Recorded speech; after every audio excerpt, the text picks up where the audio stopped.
What's up, everyone? Welcome to Preferably Good. I'm Cousin. This is Cousin. You can call us Cousin. Welcome, cousins. If you want a movie that resembles Die Hard with the heartfelt atmosphere of Home Alone with a sprinkle of Rob Zombie, The Violent Night's a movie for you. Violent Night is a movie about an elite team of mercenaries break into a family compound on Christmas Eve, taking everyone hostage inside. However, they aren't prepared for a surprise combatant. Santa Claus is on the grounds and he's about to show you why this Nick is no saint. Now you have David Harbour playing Santa Claus in an action-packed Christmas-themed movie. Now as soon as that was announced, my ticket was already bought. Not only does this movie star David Harbour, it stars John Leguizamo and Beverly D'Angelo. So now to me, that's the perfect cast for this movie, in my opinion. So other than that, let's just jump right into it. Cousin, give me your thoughts. First off, I love the movie. I went into it knowing that I'm going in for a straight-up action movie. And that's exactly what I got. I mean, it had everything. I mean, first off, you have David Harbour. Right. That right there. I mean, just hearing the man yell. Yeah, There's just something satisfying about that and all, and you hear that a lot in this You movie. mentioned a joke that night that I thought was perfect. That there needs to be an ASMR video of that. I love that. The thing I really liked was just the mannerisms that David Harbour put on as Santa Claus. Like the little, like just his laugh. Like it was one of the most jolliest laughs you can. It was exactly how you expect Santa to laugh. His little, but almost had a touch of smartassness to it at the same time. Yeah. If you could somehow have a smartass, ho ho ho. To me, when he's on screen, his presence is demanding, and this movie nailed that. Yeah, he basically. I mean, I knew he was going to steal the show the second he was announced. Yeah.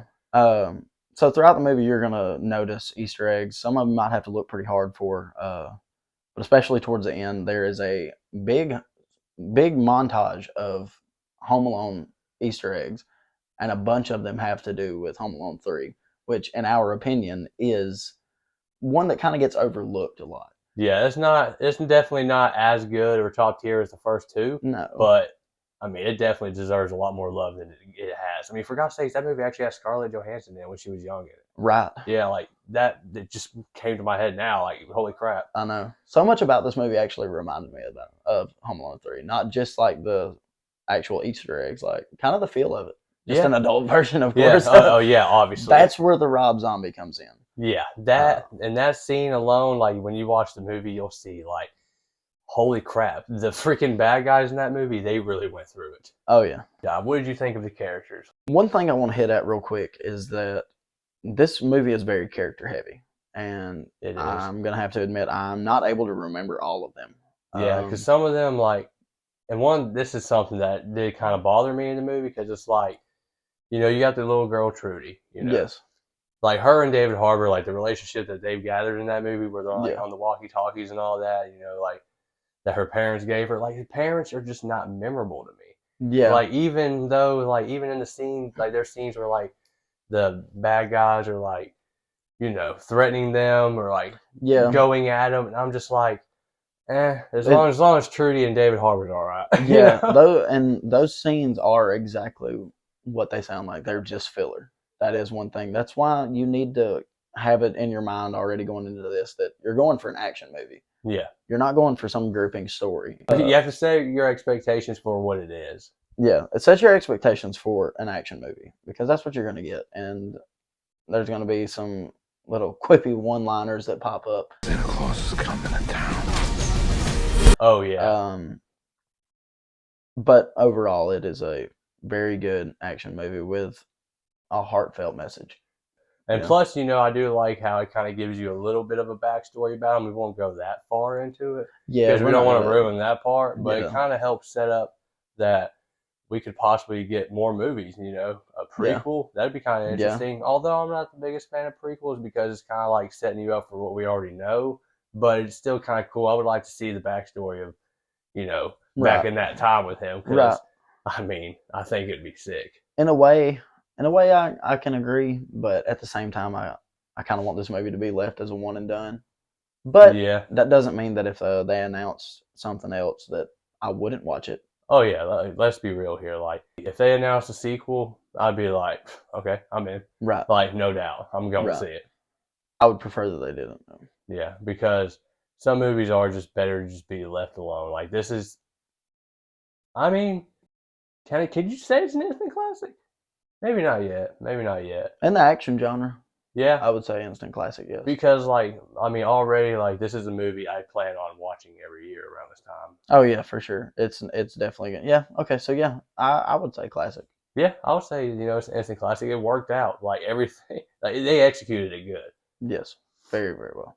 Back to the characters question that you asked before we got off on a ramble. We're gonna talk about the villains. The main one, of course, is John Leguizamo. His character's name's Scrooge. Yeah, He is your stereotypical villain. Angry backstory about something involving a family member from his childhood, but he fits in so well. yeah, like it works for this movie because like you said, like we said, is you're going in just expect exactly what it is. Yes. So yes. like it's all fitting. Like there's not anything in this movie, in my opinion, that doesn't work. Right. Back into that, like you said, his name is Scrooge. Mm-hmm. You got other names. Like I love that they gave them all like their own Christmas themed names. You have one named Gingerbread, one named Candy Cane. Yeah, Krampus. Yeah, who that was Brendan Fletcher from. I mainly know him from Freddy vs. Jason. Yeah, I think he was also in Leprechaun Origins. Don't judge me for having seen that movie. I went the entire movie thinking that the Leprechaun was going to show up. Yeah, didn't. Yeah, that was a letdown in its own. We'll talk about that one day. Yeah, and it's going to be painful. So Beverly D'Angelo is the matriarch of the family that's being held hostage. And to kind of go a little bit deeper into the synopsis, the reason why they're being held hostage is because they're just extremely wealthy and kind of rude, I guess. Yeah. And I guess somehow that made John Leguizamo's character angry.